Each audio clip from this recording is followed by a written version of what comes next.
bilowga taxanayn cusub waxuu ku bilaabanaya gabar lagu magacaabo Sue wayna isdiyaarinaysay iyadoo markaan isku diyaarinaysa saaxiibkeedii markii ay isdiyaarskii soo dhameysay muraad ay markaan hortimid waxaan markaan fiirinayay saaxiibkeedii wayna soo dhaqaajisay iyadoo markaan ugu dambeyd u timid saaxiibkeeda ayna garabkiisa ku saxatay waxayna ku tiri aniga aad baan ku jeclahay la'aantaada ma noolaan kari wayna soo bixin iyagoo markaan guriga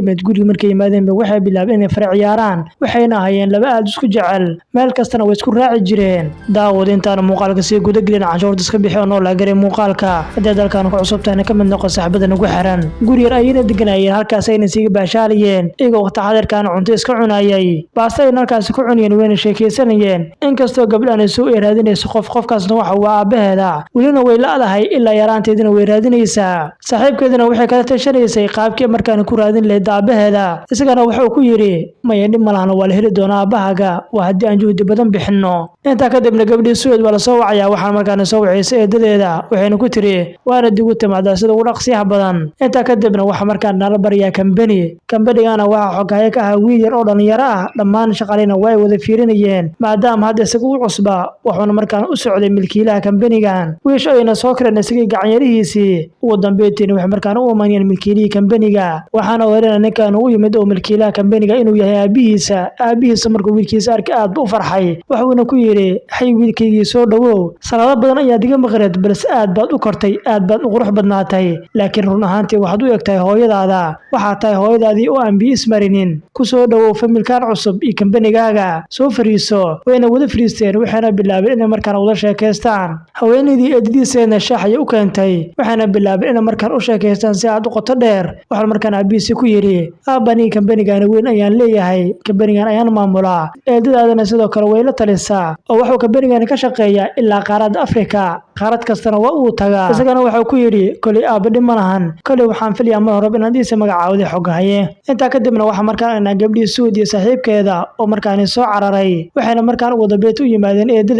eedadiina waxay markaan ku tiri ay idinka waa iska maqan tihiin muddo sardaan aabaaga waa uu maqan yahay mana jirto wili cid meel ku sheegtay laakiin waxa dala sheegay in aabaaga uu gacanta ugu jiro kambani ku yaala magaalada wuxuuna kambanigaasi ah kambanigii wiilkii aabihiisa wiilkan kambaniga iskalena waxa lagu magacaabaa Mr. Wu wuxuuna aabihiisa kala tashanayay mashruuciga waxay qaban doonaan aabihiisna wuxuu ku yiri dhib malahan wax kasta aniga ayaa ku fari doona waxaan u wada shaqeyn doonaa sidii familkii oo kale maxaa yeelay aniga famil ayaan nahay waanina waa iska maqalna oo aan sida ugu habboon kambanigan u maamulnaa wiilkiina wuxuu ku yiri hay aaba weelan markaas waa u dhan yahay halka gabdhii Sue ee wiil joogan eedadeeda laakiin wax markaan ku yiraahdeen eed dhib malahan waana adiga beerta la iska ilaalsata maxaa yeelay kaan beer weyn ayaa ku taalay eedadiina way carartay waxaana bilaadina markaan beerteeda duwaagta ka celiso habeenkiina gabdhii Sue way soo saxatay markii ay jiifatay wax markaan soo xasuusanaysaa waqtigii ay yareed iyo aabaheeda iyo walaalaheeda waqtigii ay yareedna waxay soo qaadatay waqti aad u qurux badan inta kadib subaxdii markii waagu bariyada ay dhamaatay way soo kaceen waxna markaan bilaabay inay qorsheeyaan qaabkii markaan ku galayeen kambanigaasi oo markaan u ogaan lahaayeen halka aabahooda ay geeyeen am inay dileen am inuu nool yahay saaxiibkeedina wuxuu ku yiri waxa kugu qasabaaday inaad kambanigaasi gasho si aad markaan xog fiican ugu soo ogaato waxaan hadda jira wiil cusub oo lagu magacaabo Mr. Wongi oo kambaniga yimid waxaana dhalay milkiilaha kambaniga waxaan laga rabaa wiilkaasi xiriir inaad la sameeyso si aad wax walba u ogaato midaasna waxay loo sahli kartaa inaan aabaheena helno iyadana waxay ku tiri midaasi waa information fiican laakiin anigana waan dadaali doonaa waxaan isku dayi doonaa wax walba inaan u qabto sidii looga talagalay wuxuuna bilaabay inuu markaan u sheego kambanigii qol kasta uu ka kooban yahay iyo dhammaan meel kasta oo laga geli karo waxaana markaan tusiya sawirkii Mr. Wongi wuxuuna ku yiri Mr. Wongi sawirkiisa waa kana waana dadka ka aqoonsataa iyadana waxay ku tiri may hawshaani ka saaxo waan qaban doonaa wayna soo dhaqaajinaysaa iyadoo markaan imaanaysa kambanigana waa taxadirkan xalfadda ay qabeen xalfadda ayna ka soo qayb gashay Mr. Wongina wali wax uu joogay xafiiskiisa waxaana jirtay haweeney halkaas la joogtay waxaan markaan ka dalbanayay in xur la sameeyo laakiin isaga haweeneydana waa uu karaasanayay mana uusan jeclayn waa uu iska fujinayay ugu dambeeytiina isaga saaxiibadiisa way soo bixeen waxaan markaan yimaadeen xalfadda waxaana bilaabeen isaga saaxiibkiisa inay halkaas ku cabaan halka gabadhii Sue ee kor ka fiirinaysay iyadoo markaas ilaalin ilaalinaysa raadinaysa waqti ay kula kulanto wayna soo dhaqaadinaysaa gabadhii suuheed iyadoo markaas doonaysa inay la kulanto laakiin waxa markaan ugu horumaraysa gabadhii kale taasoo markaan ka daba timid wiilkii Mr. Wong ahaa waxay markaan ku tiri waad ku qaldanid inaad jecelkayga diido maxaa yeelay aniga aad baan ku jeclahay laakiin gabadha Masuud ay halkaas timid waxay markaan bilowday in dhammaan dadkii markaan tosto muuqaalkii markaan ka doobtay gabadhii iyadoo markaas ay taataabinaysa wiilkii Mr. Wong ahaa waxayna qasbaysay dareenkiisa saxaafadiina markay midaan arkeen aad bay ula yaabeen muuqaalkii ay fiirisay markay midaan aragteen aad bay isugu yeexday waxayna bilaabeen saxaafadiina su'aalo weydiiyaan halkaasna way ka carartay kadib warbaahintii waxay bilaabeen gabadhii Masuud inay markaan su'aalo weydiiyaan oo markaan ku yiraahdaan adiga yaa tahay waxayna markaan ku tiri aniga Mr. Wong saaxiibkiisa ayaan nahay dhammaan dadkii markay midaas maqleen aad bay ula yaabeen isagana waxa lagu yiri hay gabadhan ma taqaanaa ma garanaysaa gabadhan isagana waxa ku yiri may gabadhan waa markii ugu horeysay mana garanayo markii hadalkaas afka soo bixinay gabadhii Suud waxay bilaawday inay isku duubto oo shum isku qabato dhammaan dadkii markay midaan arkeen aad bay u yaabeen warbaahintiina markaan xaqiiqsadeen in markaan labadoodu xiriir ka dhaxeeyo mana jirin wax xiriir oo markaan ka dhaxeeyay Suu iyo wiilkii Mr. Wong ahaa gabadhii Suud markaan intaas sameysay way soo carartay iyadoo markaan timid banaanka intay banaanka taagneed waxa markaan u imaanay Mr. Wong waxuna ku yiri waxaad soo qasaysaa halkan ayaad iska imaanaysaa waxaana bilowday in markaan soo xasuusato dardaarankii saaxiibkeedii waxaan markaan ku tiri waxaan soo qasay badin malahan ee barasho wanaagsan isagana wuxuu ku yiri taas muhiim ah ee ma fariisana oo wana ka dhaqaajiyay qol ayna soo wada galeen waxaana bilaabay in markaan wada fariistaan oo ay sheekaystaan gabadhii Suud ayaa hadalka fartay waxaana ku tiri waxaan filayaa markasta inaad mashquulsan tahay isagana wuxuu ku yiri midaas muhiim ma ahan ee adiga yaa tahay xageen diga timid idina wuxuu ku tiri may aniga waxaan rabaa in xiriir kula sameeyo kaliya waan ku jeclahay isagana waxa uu yiri may aniga wax xiriir kula sameyn karo maxaa yeelay adiga aad baad iga yar tahay mana awoodo midaas idina waxay ku tiri waxaad ogaataa naageeraan ma lahan midaas waan xasuusnaataa gabadhan Suud wax markaan ku qasbantahay ninka inay kasbato si ay markaan xog fiican ninkaan ugu ogaato waxay markaan ku dhahaysay adiga waxa tahay dooqiga waxaadna tahay ninkii ammaan kasta ku riyoon jiray haddana waan ku helay mana doonayna ka fogaado wayna ku soo dhawaatay waxaana bilowday in markaan taabato oo ku tiraaho markii adiga aan ku dooqanayay waxaan dareemay inaan dooqday qof aad u qurux badan aad u wanaagsan waan hubaa midaas isla markii waxa uu ku yiri waana diga fogaataa aniga kuma jecli hadaad adiga jeceshahay aniga dooqiga ma tid hadii aan aniga dooqaaga ahay waana diga baxda xafiiskayga maxaa yeelay ma doonayo hadaladaada qaabka dar inaan sii dhageysto gabadhii Suud habay iska dhigtay ween iska quslaysay iyadoo markaas doonaysa inay qusulkeeda ku kasbato wax kasta oo xumaana uu ka sheegana dhagmaysan u dhigaynin maxaa yeelay danta ay leedahay ayaa waxaan oo dhan ka weyneed waxayna ku tiri kulli aniga saad diirahda shaquluma hadlaayo markii aad baatana diyaar ayaan ku ahay waad soo wici kartaa wayna ka dhaqaajisay iyadoo ka soo tagtay markii ka soo dhaqaajisay wax markaan banaanka u imaanaysa saaxiibkeedii waxaana ku yiri adiga markaa isqurxis aad baad u qurux badan tahay waxaana bilowday in markaa laptopkiisii ka qaado waxaana markaan arkaysaa markii iyada iyo Mr. Wong ay shumariyeen sawirkooda markii madaan aragtay saaxiibkeeda way ku xanaaqaydo markaan ku tiri xageed ka keentay sawirkan wariya maalinta xigtana gabadhii Suud markaan ku soo laabanaysa kambanigi waxaana markaa imaanaysa qaybta soo dhaweynta waxaana markaan ku tiri aniga waxa rabaa inaan la kulmo Mr. Wong laakiin waxa loo sheegay inuu hadda mashquulsan yahay laakiin iidan waxay ku tiri muhiim ayaan u ahay fadlan ila kulansiya laakiin dadka reception ka joogay midaas way ku adkeeyeen waxaana bilowday markaan xaalad kala adeegsato iyadoo markaan iska dhigaysa shaqo raadiye nin ayaa markaan soo waday soo iyadu qaabilo ninkan inta uu sheekeenay way ka dhuumatay musqul ayna ka gashay waxaana bilowday markaan soo hagaajiso ayna markaan ugu dambeeyay imaado qolkii ku jira Mr. Wong waxaana markaan gacayriisi ku tiri Mr. Wong xaguu joogaa isagana waxa ku yiri qolkaan ayuu ku jira laakiin hadda isaga waa mashquul laakiin iyadu waxa ku tiri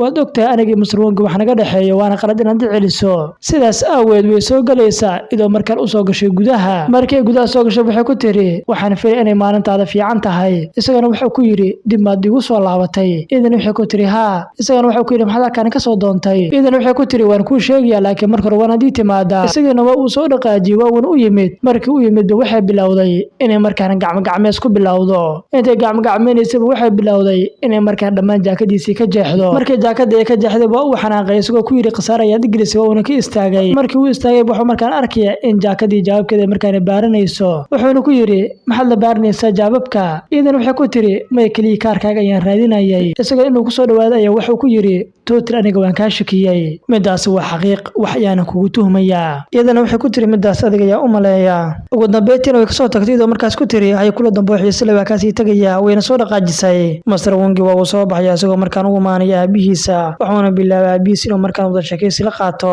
waxaana bilaabay in isaga aabihiisa si aad u qoto dheer markaan u wada sheekaystaan labadooduba waxay waxayna inta badan ka wada sheekeysanayeen dhaqaalaha soo galay kambanigooda iyo qaabkii ku maareen lahaayeen. ugu dambeyntiina wiilkii Wonga waxa markaan loo sheegay akhbaar xun telefoon ayaan u soo dhacay waa uuna soo dhaqaajiyay isagoo markaan gaargiisii soo qaatay waxaana markaan arkaysa gabadhii suu ahayd markii aragtay isagoo sii dhaqaaqayna gaar ay ka daba qaadatay waxaana bilowday inay daba kacdo. ugu dambeyntiina waxa uu tagayaa guriga markaan soo u qarsoona waxaana bilowday inay daba gaadgaadanto laakiin ugu dambeyntii waa uu arkayaa wax uuna ku yiri hay adiga weli ma daba taagan tahay maxaad intaan oran ii daba taagan tahay iidan waxay ku tiri hay aniga halkaan ayaan iska soo aaday adiga halkaan miyaad joogtay waxaan markaan iska dhigaysay qof akhbaar mooga wayna soo dhaqaajeen waxaan markaan gudaha u soo galeen qolkii uu markaan deganaan jiray wiilkii Mr. Wonga oogiisa waxa halkaas yaalay sawirro badan iyo masajyo badan masajyadana waxa markaan u dhaafay wiilkii Mr. Wonga oogiisa inkastoo hadda isagii awoogiisa isgaranaynin laakiin weli waxa uu ku howlanaa inuu awoogiisa helo markastana awoogiisa muhiim ayuu u ahaa waxaan markaan wax walba u sheegay gabadhii suuheed iyo in awoogiisa ka maqan yahay wayna soo dhaqaajeen si markaan u raadiyaan awoogooda waxaan markaan ugu dambeeyay imaanayaan meel markaan lagu ciyaaro muusikada waxaan markaan tusiyaan sawirkii awoogooda waxaan markaan loo sheegay inuu dansi ku ciyaarayo gudaha wayna soo galeen waxaan markaan arkeen in wiilkii Mr. Wonga awoogiisa uu kaligiisa ciyaarayo kaligiisa ayuuna ahaa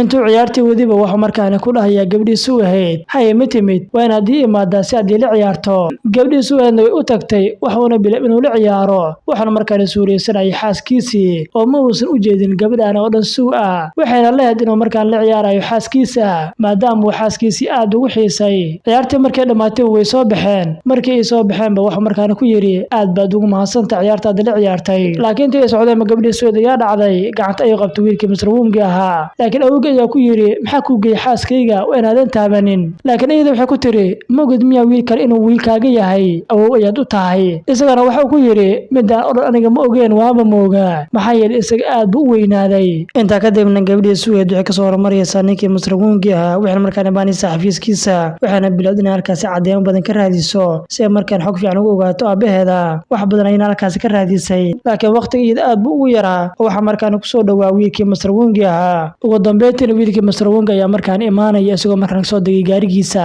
xafiiskii markuu arkayna waa u yarbigi waayay inkastoo gabadhii Mr. Wonga ay joogto oo qol ku jirtay oo markaan raadinaysay cadeemihii isla markiiba waxa markaan maqlaysaa kabihiisii waxaana bilowday in markaan ka dhuumato maadaama xafiiskiisii ku jirtay waa uu soo dhaqaajay xafiiskiisa ayuuna yimid kursigiisa ayuuna ku fariistay waxaana bilaabay inuu markaan waraaqada baarto iyadana ay u dhuumanaysay mana aysan doonin inuu arko laakiin ma uusan arkin xafiiskiina waa uu ka tagay markii midaas aragtina iidan aad bay ugu farxday ayar ayna qolkii ka soo baxday habeenkiina waxa markaan ugu maaninta saaxiibkeedii waxa markaan u sheegaysaa halku xaalka marayo iyadii Mr. Wonga ay kala taagan yihiin markaan waxa markaan la qotay saaxiib wanaagsan siro badan markaan way ka heli kartaa laakiin inta saaxiibkeed u sheekeynayso waxa markaan fariimo qoraal u soo qorayo wiilkii Wonga ahaa waxaana markaan ku ballamanayaa maqaayad isagoo markaas ku yiri halkaas ayaan ku wada kulmi doonaa iidana waxay ku tiri waayahay wiilkii Wongana waxa uu bilaabay markaan isdiyaariyo oo uu soo libisto waxaan markaan soo qaadanay libiskii ugu dambeeyay isagoo markaan isku diyaarinayay saaxiibtiisii suu ilaa haddana ma uusan ogaanin gabadhan soo inay saaxiib leedahay ugu dambeyntiina gabadhii suuheed wax markaan imaanaysaa maqaayadii lagu ballamiyay markii maqaayadii ay timid waxay halkaan ka waynaysaa wiilkii Wonga ahaa waxaan halkaas kula kulmaysaa nin kale ayaan u yeeray waxuuna ku yiri hay quruxleyda xageed ka timid gabadhii suuheedna waa uu soo waday agtiisa ayuuna soo fariisiyay waxuuna bilaabay inuu markaan ku yiraaho aad baad u qurux badan tahay qofkii ku arkana kaama jeesanayo waxuuna bilaabay inuu khamri siiyo laakiin iidana waxay ku tiri may ani khamri ma cabo laakiin waxa ku yiri may dhib ma lahan waxuuna bilaabay inuu markaan kookol u shubo oo ku yiraaho hadaad khamriga cabin dhib ma lahan cabitaankan iska cab iyadana waxay ku tiri may waad mahadsan tahay qoftan way bislo qoman tahay nin kasta oo ay aragto waa ninkeeda waxuuna bilaabay gabadhii suuheed inuu ninkii markaan ammaan ugu qabeeyo ninkan waxa uu nin ganacsado ah kaasoo naag walba ay naagtiisa tahay ninkii ganacsadaana waxa uu bilaabay inuu gabadhii shiirsado isagoo aad ugu bogaayo quruxdeeda intaa kadibna waxa halkaas imaanay wiilkii Wonga ahaa waxuuna markaan arkayaa gabadhii suuheed ninkaan la fadhiya markuu midaan arkayn aad buu xanaaqay laakiin waxa u baaqaysa gabadhii suuheed meel ayuuna iska fariistay wiilkii Wonga ahaa waxuuna bilaabay ninkii ganacsada inuu markaan gacmaha la galo gabadhii suuheed waxayna ku tiri may waana joojisaa gacmaha afka kaliya waanaad ka hadashaa isagana wuxuu ku yiri aad baad u qurux badan tahay hortiya ka ahaan kara waxaana bilaabay in markaan biyo cabaan laakiin wax markaan ku daadinaysaa qamri markii qamriga ku daadasana waxay ku tiri cafan ka samaysan iga ahayn waa uu dhaqaajinaya isagoo markaas aaday musqasha markuu ninkii aaday waxa bilaabay in markaan raadiso saaxiibkeedii laakiin saaxiibkeedii waxay ka waynaysaa kursiga uu fadhiyay maxaa yeelay wax uu daba kacay ninkii ganacsada ahaa waxaan markaan ugu daba tagay musqasha waa uu daba gidiyay waa uu ka soo dhaqaajiyay ninkii ganacsada muusan ayuuna arkin isla markiiba wax u soo laabanaya gabadhii Suweyd wuxuuna ku yiri waa maxay wax aad sameynayso iyadana waxay ku tiri ninkani waa nin ganacsada ah lacag fiican ayuu leeyahay waxaad u moodaa inuu aniga qamri cabsiiyay may aniga qamri ma aanan cabin ee biyahan caadiga ayaan cabay aniga sidaan hore kugu sheegay qamriga ma cabo adigaba midaasi waad ogtahay ninkana waa nin hantiilo ah wax kasta ayaan ka qaadan karaa isagana wuxuu ku yiri waxaan u maleeyay intaad biyo caadi cabayso wada beet inaad qamri cabto waa inaad ka fiirsataa waxyaalaha qaar oo aad sameynaysid inta ka dibna waxay bilowday inay markan u soo dhawaato wiilkii Wonga waxayna ku tiri maxaa dhacay miyu kalsoonid miya sanka ayna saka u saartay waxayna markaan ku sigatay inay kursi ka torto wiilkii Wonga ahaa laakiin isagana waa iska wareejiyay dhabtiisa ayuu ku fariisiyay waxayna gabadhii Suweyd ku qasabtay wiilkan Wonga inuu jeclaado isla markiiba way ka kacday waxayna ku tiri hay ninkii ayaa soo socda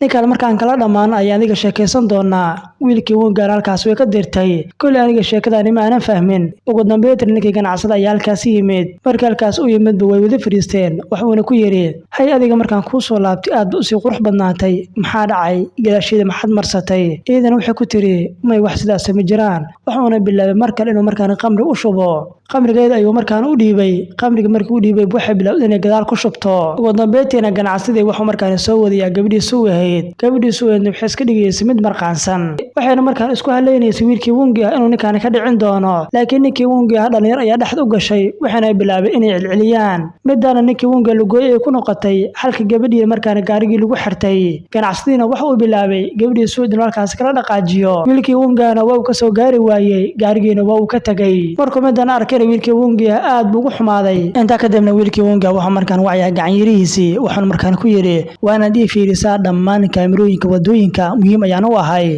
gabadhii Suweyd inta yaar la saaray ninkii ganacsadaha waxa markaan soo wacay saaxiibkeedii laakiin waxa taleefii ka dafay ganacsadihii isagoo markaan taleefkeedii gacanta ku dhigay wuxuuna bilaabay gabadhii Suweyd inuu mir dabooliyo isagoo barfuun ku buufiyay wayna mir daboolatay gabadhii Suweyd ugu dambeeyayna ganacsadii wuxuu gabadhii Suweyd Kenya go backina wuxuuna bilaabay xirko ijaab inuu markaan kala soo baxo qaybta dambe baabuurkiisa wuxuuna bilaabay gabadhii inuu markaan xirxiro isagoo markaan doonay markii uu xirxiro inuu wuxuu doono ka sameesto laakiin isla markiiba waxa halkaas imaanay wiilkii Wonga ahaa wuxuuna bilaabay inuu feer la turo ninkii ganacsada ahaa oo markaan qabto saaxiibtiisii iyadoo markaas miir daboolan isla markiiba waxa ku soo kacay ganacsadihii wuxuuna bilaabay ganacsadii inuu markaan garaaco isagoo markaas bilaabay xitaa fariis inuu ku jibiyo isagoo markaas ku yiri war adiga yaad ismooday gabar kastana sidaan miyaad ugu ciyaartaa war soo mood gabadhan inaysan kaligeeda ahayn oo aan aniga garabkeeda taaganahay ugu dambeeyayna wiilkii Wonga halkaas oo soo dhaqaadanaya isagoo ku soo tagay ninkii ganacsadaha ahaa uuna soo wadiyaa gabadhii Suweyd isagoo markaan keenay maqaayad wuxuuna bilaabay inuu markaan baraf wajig u saaro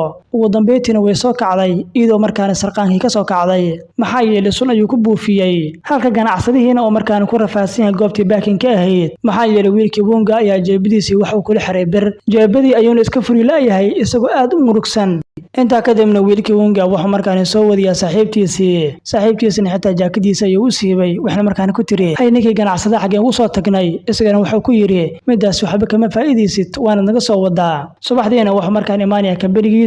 kabirigiisii markuu imaadayna wuxuu markaan la kulmaya gacan yarihiisii wuxuuna ku yiri adiga waad mahadsan tahay maxaa yeelay abaal ayaad ii gashay haddii aadan ii ogaan lahayn baabuurkaasi maanta ma aanan helin saaxiibteyda laakiin gacan yarihiisii wuxuu ku yiri may mudar midaas waan isku leenahay inta ka dibna wiilkii Wonga waxa markaan u imaanaysa gabadhii Suweydna waxay markaan qasab isku jecleysay wiilkii Wonga ahaa maxaa yeelay in badan ay ka daba wareegatay balse hadda qalbigiisa way kasbatay waxaan markaan ku tiri ka waran adiga aniga isguursanay oo familisanay guurkeedana uu noqday mid aad u qurux badan waxaan markaan u qurxanaysa qaabkii uu isagu guursan lahaa inta ka dibna way soo baxeen waxna markaan yimaadeen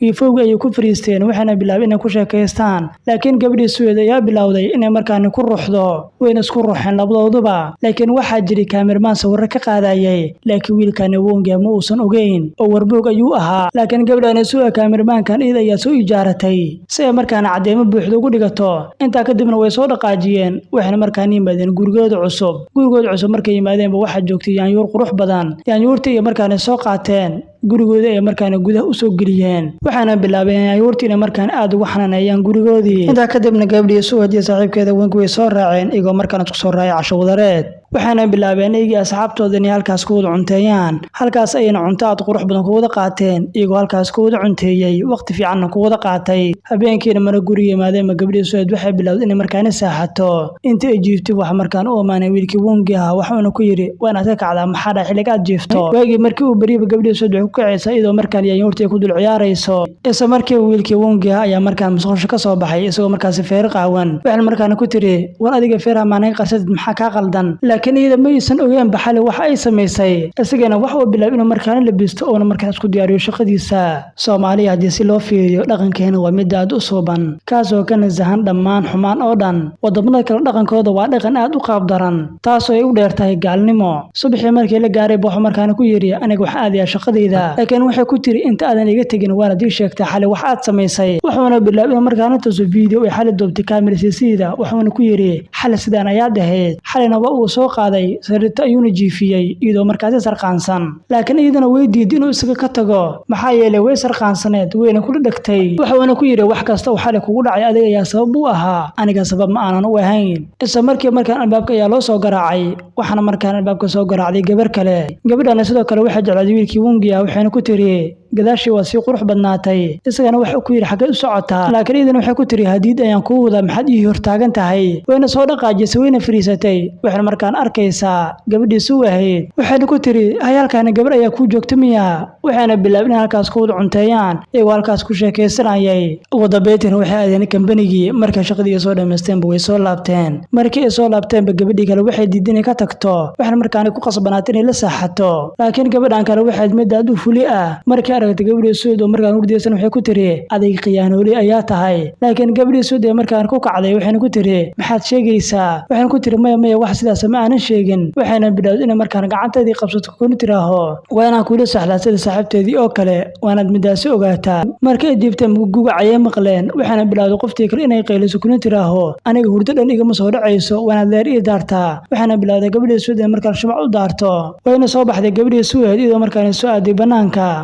beetina waagi ayaa markaan baryay gabadhii Suud markaan way soo kacday waxaana bilaabeen iyadii gabadhii kale ee wiilka Mr. Wongi inay markaan cunto cunaan iyagoo bilaabeen halkaas ku wada quraacdaan ugu dambeyntiina subaxdii intay joogeen guriga wiilkii Wongi waa uu baxay soo markaas aaday shaqadiisa labadoodina waxay bilaabeen inay markaan ka shaqeeyaan gurigii gabadhii kalena markaan gacan ayaa xanuunaysay oo shil ayaa ka soo gaaray intay guriga nadiifinayeenba waxay bilaabeen inay markaan isku soo sheeqaadaan wiilkii Wongi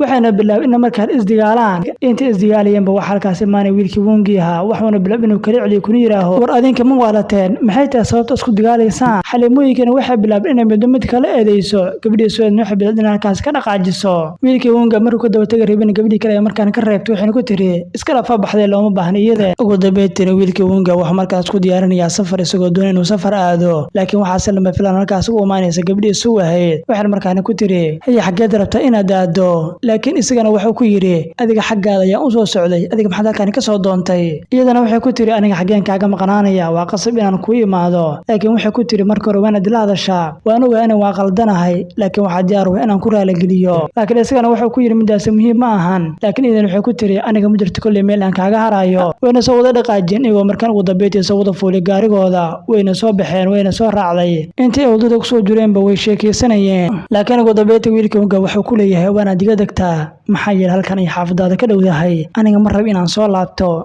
adigana ugu dablo go'in waxaan markaan ku amriya gaariga inay ka degto gaariga ayna ka degtay waxaan markaan ku yiri hay qeyr badan ayaan ku rajeynayaa idan waxay ku tiri halkan ay diga tagaysaa walaal doqon ma tahay aqliga xaguu ka aaday xoolnimadan maxay tahay laakiin isagana wuxuu ku yiri maca salaamo hal mar ayuu u yiri istaajiye waxayna moodin uu istaago oo ka sii dhaqaajiyay ugu dambeeyayna wax markaan imaanayeen meel beerbeera ah meeshii beerbeerad markay yimaadeen waxay bilaabeen halkaas waqti ku wada qaataan waxna meeshaani ahayd meeshii eedadeeda iyada ayaana beertaan iska lahayd laakiin saaxiibkeeda waxba muusan ka ogeyn halkaas ayayna bilowday iyadii saaxiibkeedana waqti fiican ku wada qaataan iyadoo markaas aan u sheegay inay halkan eedadeedii leedahay iyadana eedadeedii way iska qarinaysay iyadoo markaas shaashu iyo ku yaalo wadatay isla markiiba eedadeedii oo cararaysay ayaa markaan timid waxna markaan ku tiri maxaa waay ciyaal isqunimada aad meeshaan ka bilowdeen adeeg iyo gabadhaana waa niiga shakiyay waxaana bilowday gabadhii Suud markaan okiyaaleedii gashato waxayna bilowday in markaan ul ku bilowdo wiilkii Wongi isagana wuxuu bilaabay inuu ka cararo eedadiina waxay bilowday in markaan ceesato wiilkii Wongi isagana waa ka cararayay shirqoolkan oo dhan waxa gelisay gabadhii Suud ugu dambeeyay markii ku soo laabtay wax uu yiri shirqool ayaad igilisay in kaar ayaad qabtaa iyadana way ku qosashay gaarigooda ee markaan soo wada qaateen markale ayna soo wada dhaqaajiyeen waxayna markaan yimaadeen gurigoodii markay yimaadeenba waxay bilowday in markaan u riixdo iyadoo bilowday xitaa inuu masaajeeyo maadaama uu daalana habeenkiina isagana wax uu bilaabay inuu gabadha u riixo markii dhabarka u riixay habeenkii waag ayaa baryay waaga markii uu baryay bahadal ay markaana maqasho weyna soo kacday waxaana bilowday hadalkii inay markaan albaabka ka dhageysato laakiin markii albaabkii soo furtay waxay markaan arkaysaa wiilkii Wonga oo markaan iska dhageysanaya raadi kaligiis ayuuna ahaa markii midan aragtay waxay ku tiri maxaa dhacay ma waxaad bilowday inaad raadi dhageysato adigana raadiga ma dhageysataa isagana waxa ku yiri maxaa yeelay aabbeega ayaa inta badan dhageysan jiray anigana hadda waan dhageystaa isagana waxa ku yiri waxaan rabaa inaan wax badan dhageysto oo wax badan aan akhrisado bilis waan adiga baxdaa iidan albaabka ay qabato waxay ku tiri maya fadlan halkaan ha iga dirin waxaan rabaa wax akhrisanaysa xitaa aan kula akhristo isagana waxa ku yiri bal hay soo firiiso waxaana bilaabna markaan buuggii u dhiibo waxaana bilaabay in markaan buuggii u hayo markaan akhriso markii buuggii akhriso waxay ku tiri adiga markasta buugta sidaan miyaad u akhrisaa isagana waxa ku yiri maxaa yeelay xitaa hadii ka baniga aan joogo waan akhristaa buugta anigana markaan buugta akhrinayo jugu deganayaan ku dareemaa waana ku farxaa ugu dambeeytii markii buug akhriskii uu dhameystay uu soo dhaqaajiyay isagoo markaan soo saaxday waxaana waqtigii habeenka markii uu soo saaxday gabadhii Suweed agtiisa ay soo firiisatay waxaana bilowday in markaan u sheekayso sariirta ma aysan fuulina sariirta agteeda ay markaan iska jiifatay laakiin isaga ayaa soo kacay waxaana ku yiri maxaa dhacay sariirta ma soo fuushid maxaa kugu qasbin inaad dhulka fadhiisato oo jiifato iidana waxay ku tiri hadiga ma hayst inaan soo saaxdo sariirta ugu dambeeytii waxa markaan la gaaray subaxii shaqadooda ay markaan soo aadeen wiilkii Wonga waxa markaan u imaanaya aabihiisa waxaan markaan ku yiri hay aaba fasax ayaan ku maqnaa hadda ayaan imid waxaan rabaa hadda shaqadeedii inaan sii gabagabeeyo laakiin aabihiisa waxa ku yiri markaad fasax aadaysid adigaad ka fasax qaadatay waa qalad inaad fasax iska aado adigoo shaqooyin badan ay ku yaalaan midaasna maaha mid adiga ku haboon qaladkaani waa aad gashay laakiin ma kugu qaadan doona qalad kale hadda kadib waa inaad taxadartaa haddaba waan kuu sheegay ma kugu qiimeyn doono inaad tahay wiilkayga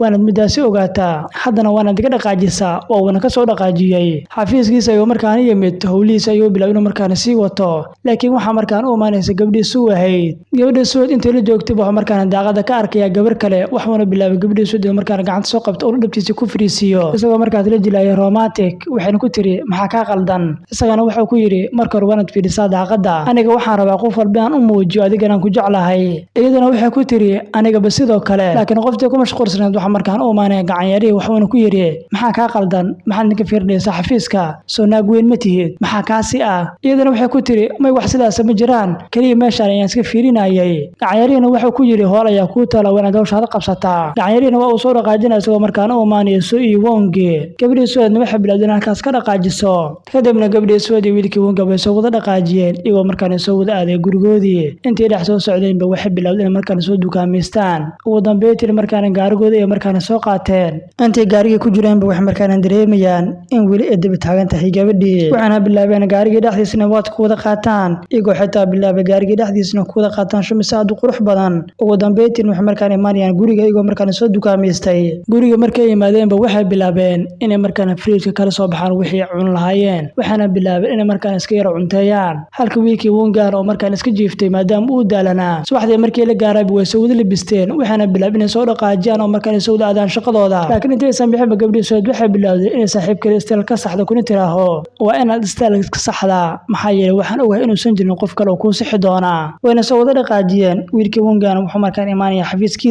xafiiskiisa markuu yimid gacan yariisi wuxuu markaan u keenayaa shaqooyin ku yaala maanta iyo shaqooyinka isbuucan oo dhan wuxuuna ku yiri shaqooyinkan waa muhiim inaan qabanno maxaa yeelay waa laga maarmaan shir badan way noo yaalaan isla markiiba wuxuu markaan ka soo qayb galaya shir markaas loo qabanayo kambaniga shirka ayuu bilaabay inuu markaan si fiican ugu qayb galo si fiican ugu dhageysto ugu dambeeytii shirkii markuu ka soo baxay gacan yariisa ayaa bilaabay inuu markaan u sharxo tilaabada labaad ee markaan ay qaadi doonaan waana muhiim maxaa yeelay ayaantan oo dhan ay jiifeen oo waxba aysan qabanin halka gabadhii Suweed markaan jaam gashay wili aysan soo gaarin kambaniga mana aysan u imaadeen wiilkii Wonga laakiin ugu dambeeytii labadoodu wax markaan soo imaadeen xaafada waxaana markaan weydiinayaa maanta halka ay jirtay maxaa yeelay ma aysan imaanin kambaniga iyadana waxay ku tiri arrimo kale ayaan ku mashquulsanaa cafwan midaas waan ka raali gelinayaa subaxdiina markii waagu u bari waxay bilaabeen inay markaan sharaab iyo wax xalaal wixii online ay diyaarsadaan maadaama la shaqo tagi doono waxaana bilaabeen in halkaas ku wada quraacdaan oo in markaan halkaas ku wada labistaan iyagoo markaan soo dhaqaajiyay laakiin wiilkii Wonga waxa uu bilaabay inuu markaan gabadhii Suweed markaan soo daba kaco maxaa yeelay wax ogaanaya in markaan yeelata saaxiib kale qoftan waa ciyaal suuqad ninkii aragto waa ninkeeda saaxiibkeedii kalena cunto ayuu markaan u keenay cuntada ayay bilaabeen markaan cunto wana la sheekeysanaysay halka wiilkii Wonga uu dabgal ku hayay isagii gacanyarihiisa sawirro ayayna ka qaadayeen wayna daba socdeen meel allaala meeshii ay tagaan gabadh yariisa ayaa markaana u direen iyagoo markaana gabadhaas yariisa ka damacsanaa jaajuusnimo gabadh yariista aheedna markay u tagtay waxay ku tiri hay eedda aad baad u qurux badan tahay waxaana bilowday inay ammaanto gabadhiisu ahayd waxayna gabadhiisu ahayd markaana soo siinaysaa cuntadii ay haysatay laakiin gabadhii cuntadii waxay markaana u keenaysaa wiilkii wunga iyo gacanyarihiisa markii cuntadii loo keenayba wiilkii wunga iyo gacanyarihiisa waxay bilaabeen inay markaana cunaan welina dabagalkoodii waa ay ku sii wadeen ilaa ugu dambeyntii ay doon raacaan doontiina doon kale ay ka daba qaateen iyagoo markaana fiirinaya wax ay samaynayaan aad baan uula yaabanaayeen gabadhan su'a khiyaanadeeda markii horeba gabadhan su'a waxay heleen iyadoo leh saaxiib kale laakiin iyaga midaasi waxba ma aysan ka ogeyn ilaa habeenkiina gabadhiisu waxay la socotay saaxiibkeedii laakiin xaqiiqda ogaayeen ayaa ah wiilkaana hadda la socotay inuu yahay saaxiibkeedii hore kaasoo ay saaxiib ahayeen ka hor wiilkii wungi ahaa wiilkaana wungi ahna dabgal ayuu ku hayay isagoo markaas u malaynayay ninkan inuu yahay nin cusub kaasoo hadda dhow ay baratay laakiin ma uusan ogeynba ninkan inuu yahay nin isaga ka horeeyay habeenkiina dabgal ayuu ku hayay wayna wada sheekaysanayeen gabadhiisu hadii saaxiibkeeda ugu dambeyntiina saaxiibkeedii waa uu ka tegay waxa uuna yidhi waan kuu soo laabanayaa wax yar intaa kadibna waxaa markaan loo keenaya dalabkeedii markii loo keenayba waxay markaani ku tiri aniga dalabkaani ma aanan dalbanin laakiin waxa markaani soo horfariisanaya wiilkii wungi ahaa wuxuuna ku yidhi aniga ayaa dalbay idina waxay ku tiri hay adigana mii daba socotaa sidaan kuu daba socon jiray ayaad markaan ii daba socotaa waxayna midaana caddaynaysa inaad maseertay waxayna bilowday cabitaan inay markaani cabto oo in cabitaan isku dadasho wayna dhacdhacday wuxuuna bilaabay wiilkii wunga inuu markaani soo wado isagoo markaani soo saaray gaariga markuu soo saarayba waxay bilowday inay markaani shaatigii dhigato ugu dambeyntiina dhanka xaafadda ayuu soo aadiyey laakiin gaariga markii gabadhii uu soo saarayba waa uu ka soo dhaqaajiyey isagoo markaani damacsanaa qorshe aad u culus laakiin gabadhii markaan way soo daba kacday iyadoo markaas ku tiri aniga xaggeen kaaga harayaa waxaad u moodeen inaan cabsanahay gaariga ayayna ka soo horgasho waxayna ku tiri waanaad gaariga soo gashaa waan ku ogay waxayaad damacsan tahay isagana wuxuu ku yidhi maxaad damacsanahay ii sheeg idan waxay ku tiri ma aqaano wayna soo wada dhaqaajiyeen iyagoo markaani soo baxay waxayna markaani yimaadeen kabanigoodii halkii laga maamulayay wiilkaana wungaana waxa uu damacsanaa in kabanigan uu kala wareego aabihiisa waxuuna bilaabay kabaniga dhexdiisa inay markaan labaduba cadeymo ka raadiyaan iyagoo markaas warqado ka raadinaya gabadhan iyadana waa u dan maxaa yeelay waxay raadinaysaa cadeymihii aabaheeda inkastoo weli aysan helin wax cadeymo ah laakiin security ayaa markaan halkaas ugu yimid toosh ayayna arkeen wayna soo dhaqaajeen iyagoo halkaas ka soo baxay laakiin waa ay ku qasbeen inay markaan iswaardiyaan waxaana bilaabeen halkaas ka soo cararaan laakiin security ayaa arkay waxaana bilaabeen security markaan soo ceersadaan laakiin albaab ay isku soo xireen security waxay bilaabeen inay markaan raadiyaan laakiin albaabkii markii cabaar ay ku jireen way ka soo baxeen waxaana bilaabeen inay markaan soo cararaan inkastoo security markaan daba cararayeen security markaan jaah kasta ay ugu yimaadeen waxaana bilaabeen inay markaan soo galaan qaybta baakinka ayay bilaabeen inay ku soo dhex cararaan waayna ku qasbiin halkaan inay ku lumiyaan security-kaani haddii ay gacanta ku dhigaanna way fashilmayaan ugu dambeyntiina security way waayeen wayna ka dhuunteen waxaana markaan ku dhuuntay laba gaari dhexdooda laakiin saaxiibkiisii wuxuu ku yidhi intaa kadib siima dhuuman karno waan u baxnaa bannaanka taleefka ayuuna saaxiibkiisii u dhiibay bannaanka ayuuna iskeenay bannaanka markuu iskeenayba waxay bilaabeen dhammaan security markaan soo weeraraan iyagoo markaas doonayeen ninkaan gacanta ku dhigaan laakiin wiilkii wunga waxa uu bilaabay inuu markaan dagaalamo isagoo bilaabay dhammaantood inuu markaan mid u garaaco laakiin way ku goobteen waxaana bilaabay inay markaan garaacaan laakiin gabadhiisu ahaydna way adkeysan waysay waxaana bilaabay inay markaan soo cararto si ay markaan saaxiibkeedii ugu hiiliso nimanka ay markaan ka dhicisay waxna markaan ku tiri hay aniga soo laacibad maahi maxaa yeelay markasta waxaan diyaar u inaan garab istaago laakiin mar kale ay soo istaageen waxaana bilaabay inay markaan ulku bilaabaan oo markaan ay garaacaan laakiin ugu dambeyntii waxa halkaas imaanay gacanyirihiisii dhammaan security waxay bilaabeen halkaas ka cararaan gacanyirihiisina wuxuu ku yidhi maxay idiin gaaray ma fiican tihiin isagana wuxuu ku yidhi waa fiicannahay wayna soo dhaqaajiyeen ugu dambeyntiina way soo dhaqaajiyeen iyagoo markaan yimid guriga markay yimaadeenba waxaan ogaayay inaan gabdhii Sweden markaan lugta ku soo gaaray dhaawac wuxuuna bilaabay wiilkii wunga inuu agabkii daawada u keeno uuna daaweeyo saaxiibtiisa isagoo markaas diyaar u inuu markaan ka hortago waxyaalaha markaan soo gaaray iyada wuxuuna bilaabay inuu markaan daaweeyo intii uu daaweyn karo lugtiina si fiican ayuu ugu daaweeyay maadaama waqti xadarkaas ay dhiigaysay markii lugta ka daaweeyay waxay ku tiri adig aad baan ku jeclahay maxaa yeelay markasta waxaad diyaar u tahay inaad dib kasta ila qaybsato anigana daacadnimadaada ayaan kugu jeclaaday sidaan ogeynba jecelkaana qiyaano ayuu ku soo bilowday waan arkaynaa meeshuu ka dambeeyo isagana wuxuu ku yiri sidoo kale aniga waan ku jeclahay waxaana bilaabay inay markaan dhar ka siibto iyadoo markaas ku tiri dhib malahan waxaan rabaa inaan kuu masaajeeyo dharka markii ka siibtay waxay bilaabay inay markaan u masaajeyso masaajeen kadib albaabka ayaa markaan loo soo garaacay gabadhii Sweden way baxday waxaana bilaabay inay markaan albaabkii furto markii albaabkii ay furtay waxay albaabka ka furaysaa saaxiibkeedii hore wuxuuna ku yiri maxaad halkaan ka haysaa maxaa kugu dhacay dhaawac miyaa ku soo gaaray isla markiiba waxa halkaas u imaanay wiilkii Wongi wuxuuna ku yiri qoftaana waa xaaskeyga midaasna ma shaqo ku taalo wuxuuna bilaabay in albaabkii ka xirto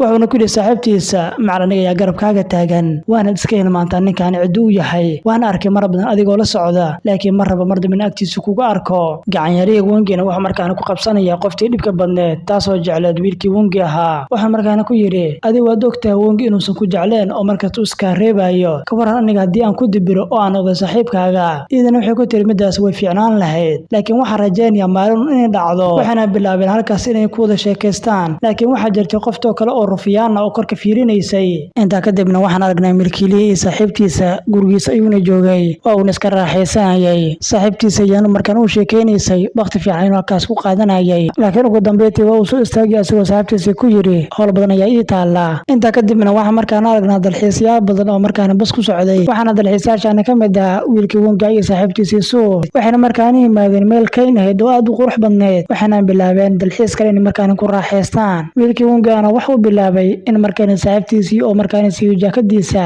maadaama xogaa qabo uu jiray halka mid kale oo rafiyaana markaan uu sawir ka qaadayay oo dabeetana keentay dhaxdeeda ay markaan teedooyin ka dhisteen waxaana bilaabeen halkaas waqti aad u qurux badan in ku wada qaataan iyagoo halkaas ku wada sheekeysanayay waxayna hayeen dalxiisyaal badan halkaas ayna waqti fiican ku wada qaadanayeen kalluunkana waxay ka dhex dabanayeen biyaha dhexdiisa iyagoo biyaha dhexdooda kasoo dhex qabsanayay si ay markaan cunto ugu dhigtaan waxaana bilaabeen halkaas inay kalluun badan markaan ka dabtaan laakiin intii kalluunkii la dabaayay wiilkii Wongi wuxuu bilaabay in markaan kalluun oo markaan fiirsado isagoo markaan doonay inuu soo qabto laakiin intuu qabees lahaaba biyaha markaan ku dhaxdhacay biyo markuu ku dhaxdhacay ba waxa halkaas u imaanaysa gabadhiisu ahay waxaana bilaabay in markaan soo qabato oo soo istaajiso ugu dambeeyay waxay markaan imaanayaan meel yariisa oo maqaayad ahayd dhammaan kalluunka soo dabtay markaan ku habeysteen waxaana bilaabay in halkaas ku cunteeyaan oo waqti aad u qurux badan ay ku wada qaataan inta kadib waxa markaan la gaaray habeenkii markii la gaaray boqoftoo meeshan ayaa la afduubtay waxaana markaan afduubtay saaxiibkeedii keenta ay markaan gudaha u soo galeen mana aysan doonin in markaan xiriirkoodii la ogaado waxaana bilaabeen keentii dhexdeed oo mugdigeedina markaan waqti fiican ku wada qaataan iyagoo halkaas shumis fiican inta ku wada qaatay laakiin halka Wongi iyo saaxiibtiisa bay halkaas wada joogeen laakiin gabadhii Suweed bay ka dhaqaajisay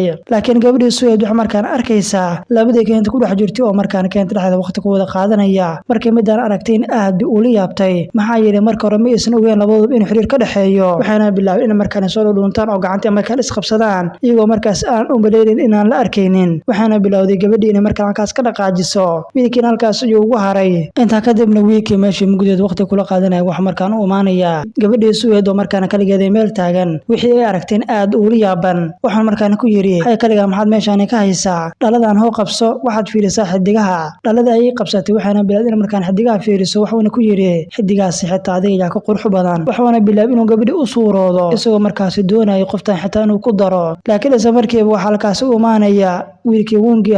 waxuuna ku yiri hay maxaa kugu dhacay macaalisan tahay ninkan wuxuu ku sheegayay waxuuna bilaabay wiilkii Wongi saaxiibtiisa inuu halkaas ka wado laakiin isla markiiba waxa gacanta qabsanay wiilkii kale waxuuna ku yiri maxaa dhacay aniga xageed iga tagaysaa sida inay tahay saaxiibtiisa idan wuxuu ku tiri markii horeba aniga dhaladan ayaan ka qaaday waanaad qabsataa hadda dhaladaada wayna ka dhaqaajisay laakiin asigana wuxuu ku yiri aniga waan ku jeclaa wiligeena waan ku jeclaan jiray laakiin jecelkii ma aanan kuu sheeganin hadda ka hor laakiin idana waxay ku tiri laakiin aniga kuma jecli waanaad midaasi ogaataa wayna ka dhaqaajeen halkaas iyagoo wiilkii halkaas ugu tagay intaa kadibna waxa markaan aragnaa gacan yarihii Wongi iyo saaxiibtiisa keenta dhexdeeda ay markaan joogeen halkaas ayna ku wada sheekeysanayeen toosh ayna wateen iyagoo markaan keenta dhex qulqulayay laakiin gacan yarihii saaxiibtiisa waxay ku tiri aniga inta ka badan socon karo waxaan ka rabaa inaad qaado isagana waxay ku yiraahday waayahay wana soo foosha dushiisa ee markaan fooshay waxuna bilaab inuu qaado walakin waa daayir dhalay faa'iido ma lahan waa uu soo qaaday isagoo markaan la soo dhaqaajiyay ugu dambeeyay waxay markaan imaanayaan meel si fiican looga arkayay dhammaan xidigaha ugu dambeeyay waxa markaan Kenya meel wada ah wadada ay markaan ku dajiyay waxuna ku yiri hay markaan waa socon kartaa waa inaad socotaa wayna wada sheekeysteen wayna soo dhaqaajiyeen iyagoo markaan iska wada sheekeysanayay wadna beetina dalxiiskii waa uu soo gabagaboobay wayna soo dhaqaajiyeen iyagoo markaan dib ugu soo laabtay magaalada markay magaalada dib ugu soo laabteen wiilkii Wongi waxa markaan imaanaya kambanigiisa iyo xafiiskiisa markuu yimid ba shaqaaley wax markaan u sheegayaan cabashada markay u sheegeen ba waa u dhaqaajinaya isagoo markaan cabashada u geynaya aabihiisa inta kadibna waxa markaan aragnaa eedadiisa oo markaan ay soo weerareen qoladana waxay doonayeen inay markaan burburiyaan dhammaan guryahooda iyo beerahooda maxaa yeelay mashruuc ay soo qaateen waxayna ka socdeen kambaniga wiilkii Wongi ahaa waxaana soo amray aabihiisa laakiin iyagana way diideen in guryahoodii la dumiyo laakiin iyagana waxay u sheegeen in amarkan ay ka wataan dawladda waana qasab inay halkan la wareegaan laakiin iyagana waxay u sheegeen midaas inaysan macquul ahayn maxaa yeelay dhammaan dhulkan iyaga ayaa iska leh dhaxalkooda ayuuna ahaa mana laga yaabo cidna inay siiyaan laakiin shaqaale waxay ku madax adeegeen in markaan obreshkeedu ay sameeyaan oo ay qasabteen inay halkan dumiyaan laakiin waxa markaan hor istaagaysa gabadhii Suweed waxayna ku tiri nafteeda ayaan ku weyn karaa waxaana bilowday baaldooska inay markaan hor istaagto kuli tiraaho waa inaad imar siisaa laakiin isla markiiba shaqaale midana way joojiyeen halkaasna way ka dhaqaajiyeen waxayna ku yiraahdeen waan soo laaban doonaa markaan soo laaban doonana waa inaad halkaan ka dhaqaajisaan ugu dambeyntii halkaas way ka tageen ugu dambeyntii gabadhii Suweed way soo baxday waxayna markaan u maanintaa saaxiibkeedii waxayna markaan ku tiri saaxiibkeedii Wongi dad ayaa isku dayay inay markaan dumiyaan dhammaan guryaheennii xitaa beerteennii waxay rabaan inay dumiyaan midaas macquul ma aha isagana wuxuu markaan ku yiri may dhimalan aniga ayaa garabkaaga taagan maalinta xigtana gabadhii Suweed saaxiibkeedii Wongi way soo raaceen iyagoo markaan yimid banaanka waxay markaan ku tiri kulli ma garanayo qofka doonay inuu burburiyo dhammaan beerteena iyo gurigeena uu la wareego laakiin ilaa hadda midaas ma aanan fahmin iyo sababta ku qasbaysa laakiin saaxiibkeedii wuxuu ku yiri may dhimalan midaas waan xalin doonaa inta kadibna waxa markaan milkiilihina waxa markaan loo sheegayaa qorshihii markaan lagu burburin lahaa beertaas iyo guryahaas inaysan macquul noqon karin maxaa yeelay dadka iska lahaa ayaa taagan waxayna diyaar u yihiin naftooda inay u huraan markuu midaas maqlayba aad u murgay inta kadibna waxaan aragnaa gabadhii Suweed iyo saaxiibkeedii Wongi iyagoo markaan joogo gurigooda halkaasna boonbal ay ku sameeyeen waqti fiican way ku wada qaadanayeen iyagoo halkaas ku sheekaysanayay gabadhii Suweed waxay u sheegaysaa ilaa yaraanteed inay jecleed inay sameeyso boonbalooyinka ilaa haddana ay midaas jeceshahay riyadeedana ay tahay inay soo saarto farshaxan qurux badan laakiin isagana waxa uu ku yiri xabiibtani waxaan diyaar u ahay inaan adiga xitaa ku soo saaro oo aan ku sawiro adigoo qurux badan maxaa yeelay adiga ayaa aad u qurux badan midaasna waan ku qasbanahay idina waxay ku tiri aniga sidoo kale adi meeshan wixii suuro lahay oo dhan ayaa la isugu dhameeyay kaliya afka kama sheegi kari inta kadibna waxaan aragnaa ninkii milkiilaha xaaskiisa waxayna eedadii Wongi alaab ayna saaranaysay baabuur waxaana bilaabay inuu markaan ku yiraaho xagee wax marayaan iyaga waran ninkii taajirka ahaa iyaga waran ninkii milkiilaha kambaniga ahaa hantidiisa xagee maraysa oo waxaan ogaanay naagtaan oo inay qiyaanooley tahay oo inuu shaqayso dad kale meeshaana wala isku wada maqan yahay qof kastana qof ayuu ku maqan yahay waan arkaynaa dhamaadka xaalka sida uu noqdo waxaan markaan u sheegaysaa xaalka sida uu yahay iyo wax kasta meesha ay marayaan isagana wuxuu ku yiri hawshaada waanaad sii wada oo aadan ka gaabinin waa una ka dhaqaajinaya halkaasi inta kadibna wax markaan aragnaa kambanigii qof kastana wax markaan soo xaadiraya shaqadiisa gacan yariina dhammaan shaqaalihii wax markaan ka soo qaadaya riboodkii ay hayeen isla markii wax halkaas imaanaysa qoftii saaxiibtiisa waxayna ku tiri ay halkaan saaxiibkeygii ma jooga markay midaas maqleenba dhammaan dadkii aad bay ula yaabeen wayna soo carartay waxayna ku tiri sheekada miyaad bilowday soo mogod anigana adiga kaliya ku leeyahay dhammaan dadkan midaas ay ogaadeen wayna soo wada dhaqaajiyeen iyagoo markaan u wada yimid wiilkii Wongi ay gabadhii Suusu ahayd waxay markaan ku tiri gabadhii idinka halkaan ayaad iska fadhisaan laakiin gacan yariina aniga ay qiyaamaya soo midaas qalad ma ahan markay midaan ogaadeen biigan aad bay ula yaabeen waxaana bilaabay gacan yariina markay qoftiisa sabto isagoo markaas ku yiri may waxaas ma jiraan niidi khayr u sheeg degdegana dhaaf fudeedka waa laga qurux badan yahay laakiin dhagta ay qabatay waxaan ku tiri qiyaanoolow ayaa tahay wasaqna waa tahay laakiin gabadhii Suusu diya markaan dhexdhexaadisay waxaan markaan ku tiri waxa laga yaabaa waxaas oo dhan inuu u sameeyo jecel oo adiga ku jecel yahay ugu dambeyntii maalintii xigtay kambaniga waxa markaan qabanaya shirka ayaa markaan soo wada yimid laakiin milkiilihii halkaas waa ka maqnaa waxaan hogaaminayay wiilkii Wongi ah dhammaan shaqaaleena waxay bilaabeen markaan u wada saacbiyaan maadaama howl balaaran oo markaan qabtay oo noo fuliyay mashruucyo badan shirkii markii uu soo dhamaaday baa uu soo dhaqaajiyay isagoo markaan u yimid aabihiisa waxa markaan u sheegay waxa la meeshii ay marayaan laakiin aabihiisa wuxuu ku yiri ayaantaan shaqadaada way toosan tahay laakiin waana sidaan ku sii wada beetina maalintii xigtay waxa markaan isugu imaanaya shir kale waxaana ka soo wada qayb galaya dhammaan dadkii shar ku lahaa kambaniga waxaana markaan la rabaa in la doorto madaxweynaha cusub ee kambaniga inkastoo maamulihii kambaniga ay markaan dhammaan dadka mooshinka keeneen iyagoo markaas sheegay inuusan u qalmin in markaan uu xilka sii hayo waxayna bilaabeen cadeemo badan inay markaan ka keenaan iyagoo markaan cod iyo muuqaalba ka keenay midaas awgeed waxa markaan la go'aansaday in markaan xilka loo dhiibo wiilkii Wongi ahaa sidoo kale waxa halkaas laga cadeeyay gabadhii Suweed aabaheeda gabadhii Suweed waxa markaan sawirkeeda tusaysa aabaheeda waxayna ku tiri aaba soo qofkaan adiga ma ahan waad inkirtay waxaad naga dhigtay sida inaad adiga dhalin oo kale laakiin maanta garabkaaga ayaan taaganahay in badan waan ku raadiyay laakiin ugu dambeyntii gacanta ayaan kugu dhigay waxaan u maleynayaa had inaad diyaar u ahayn inaad dhahdo gabadhayda aabaheedina waxa uu bilaabay inuu markaani ooyo oo markaani aad u yaabo gabadhiisa qaabkay u kortay waxayna meedaa la noqotay mid la yaab leh oo dabeetina maamulihii kambaniga waxa markaan loo magacaabay wiilkii Wungi ahaa dhammaan shaqaalena midaas aad bay u soo dhaweeyeen markii kambaniga yimaadeen basacbis ay ku soo dhaweeyeen iyagoo markaas ugu hambaliyay jagada loo magacaabay sidoo kalena gabadhiisa u heedna kambaniga ay wax ka yeelatay maadaama aabaheed uu shar ku lahaa kambaniga wuxuuna bilaabay wiilkii Wungi ahaa inuu jilibka ku dhigto oo markaana guur official u soo bandhigto gabadhiisu wahayd wuxuuna ku yiri diyaar mooto inaan ku guursado maadaama markaan ogaaday wax aad tahay wayna ka aqbalaysaa guurkii waxaana maanta halkan ku soo gabagabeynaa dhammaan taxanaheennii maanta muuqaalkeen intaan ayuu ku egyahay intaan muuqaalkan mid ka xisaab badan kulmi doono sida si nabaadiino